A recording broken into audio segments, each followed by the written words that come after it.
what was it about credit unions originally that kind of drew you to taking the role of president and CEO of CUNA? They make dreams come true for people, and their mission is so central to everything. We're finding out, as an example, Gigi Hyland, who you should interview on this subject of financial wellness. She's up next, and that's what we're talking about. So. Well, I'm not going to steal any thunder, but what our folks do at the heart of finances may seem like just a financial decision, but it is the nucleus for everything: making dreams come true, sending kids to college, having opportunities in the future, owning your own home, owning anything, owning a car, and then being able to retire with dignity. All of those dreams and kind of basics, credit unions get to be at the center of as their best financial partner. And my gosh, the chance that we have to serve them and be their champion is quite alluring. Plus, I also knew from an advocate like me standpoint, this was the best, if not certainly one of the best advocacy organizations in the country, and to have the chance to be part of that, let alone run it and lead it, is a true honor. That's awesome. Is there anything that's, I guess, has that inspiration changed overall with time on the job, or anything that surprised you? No, in fact, I went to DE this last year in 2018. Welcome to the club. Yeah, right. But I kind of feel like I'm now a credit union Jedi Knight. I mean, I absolutely, as though that's, it's kind of self-proclaimed, of course, trying to be really immodest about this. But no, I really feel, I feel the difference. And yeah. I think the more people who understand the difference between, we're a movement, we're not just an industry, it's different. Yeah. And if you understand the difference you can make in people's lives and the way you can move them, that truly is a movement. So I would say, no, it has only grown in intensity as I've had the honor to be here.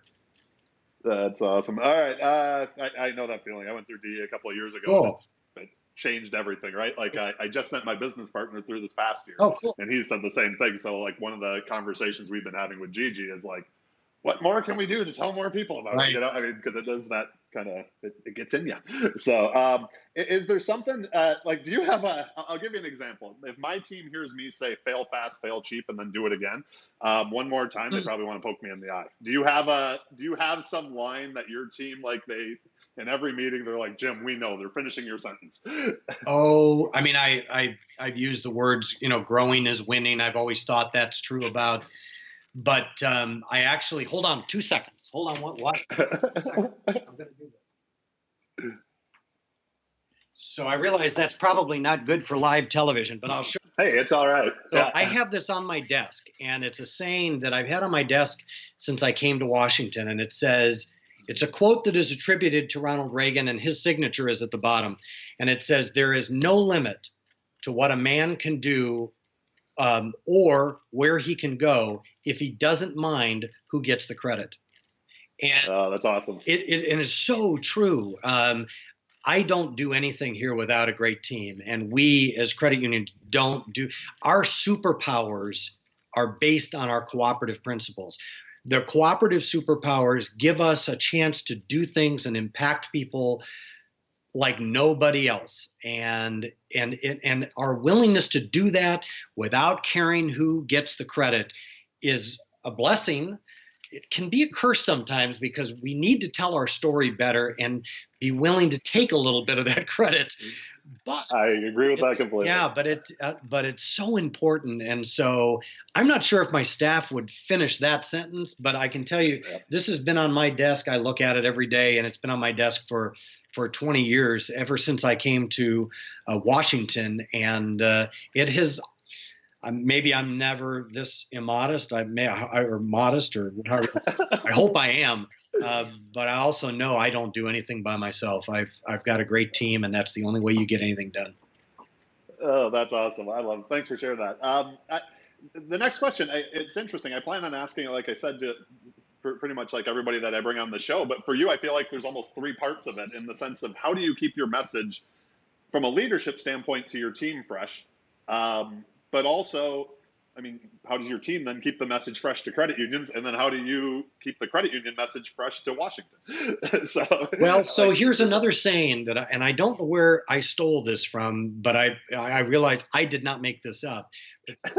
But there is a advice that communicators give, and again, I'm not sure where I got this. That the only way to communicate, or the only way for your message to sink in, is if you say it or communicate it 7 times, seven ways. So people don't always hear it the first time you say it. You need to say it just a little different the next time. And maybe by the 4th time it first hit them. But it will take almost 7 times before it completely sinks in and you've got it.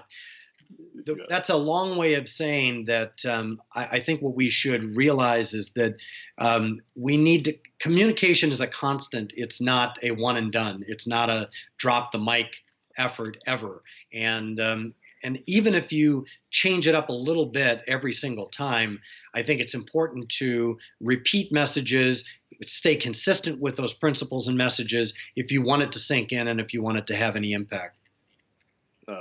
Yep, I'm with you there.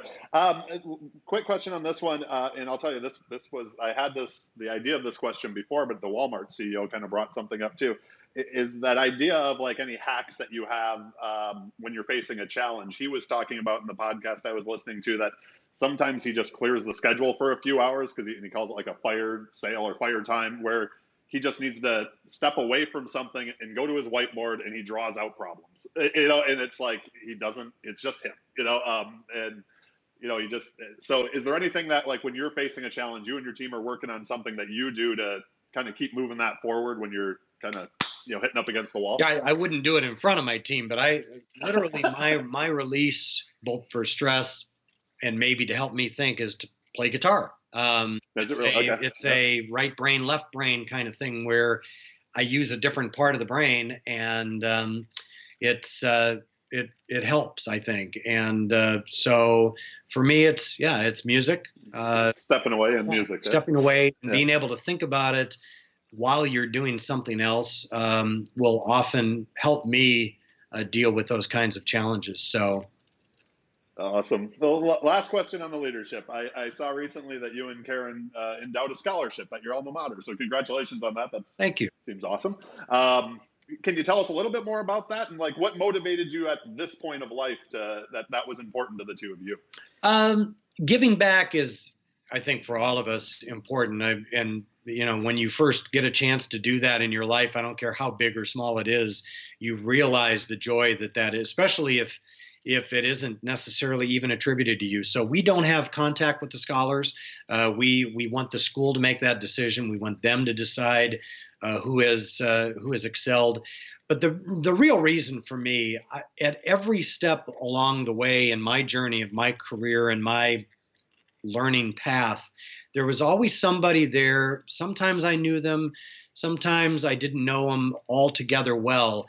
But they gave me a shove, they gave me a push, maybe it was a hand up, gave me some encouragement. Some of them, I mean, my mentor that I would say is my mentor, that I can trace every step of my career path back to a conversation I had in college, I still keep in touch with.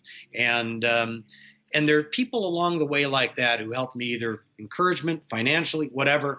And so now it's my turn. And I think we all have that responsibility, if for no other reason, just to keep that chain going, to give back a little. So it's a modest start. Hopefully we can build it over time. And hopefully someday someone will be sitting in this chair that can say, maybe not Jim did it, but that somebody helped them.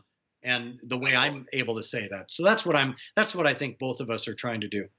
Well, that's awesome. Great way to wrap it up. Thank you again, Jim. I greatly appreciate it. And we will see you in DC at GAC. Sounds good. Thanks, Randy.